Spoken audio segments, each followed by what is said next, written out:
Yes, kwanza tunamshukuru sana Mwenyezi Mungu. Tumepata matokeo mazuri leo.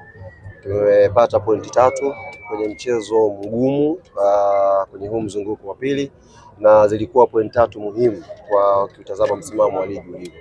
Tuchukue fursa hii kupongeza sana wachezaji wetu wote wa klabu yetu ya Yanga, tupongeze sana benchi la ufundi, na mwisho ni wapongeze sana mashabiki wa Young Africans ambao wamekuja kwa wingi leo hapa kuhakikisha wanaisukuma timu ipate matokeo mazuri.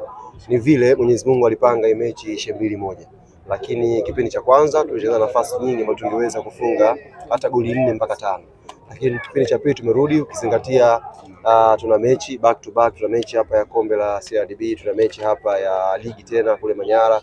Kwa mwalimu lazima tempo ishuke chini, tumiliki mchezo. Kwa bahati mbaya tukawaruhusu wakarudi mchezoni wakapata goli moja. Kwa hiyo all in all tumepata ushindi wa goli 2-1 na pointi 3. Tunamshukuru Mwenyezi Mungu. Kuruhusu goli kwa kipa Diarra tena sasa hivi leo hii ameruhusu. Hii inaonyesha kwamba kuna maneno yanazungumzwa mengi kwamba kiwango chake kimeshuka. Kuruhusu na leo tena clean sheet nyingine inapotea. Hii ina maana hiyo kwa upande wenu? Hapana, hizo ni ajenda za hovyo ambazo mnazitengeneza nyie na sijui ni kwa sababu gani. Diarra sio malaika. Ziko mechi atacheza, ataruhusu goli, ziko mechi atapata clean sheet. Kitu cha msingi kwenye klabu yetu ni timu ipate matokeo mazuri.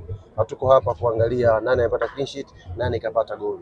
Ajenda namba moja ambayo wachezaji wote wanaifanyia kazi ni timu ipate matokeo mazuri, na ndicho ambacho kimefanyika siku ya leo.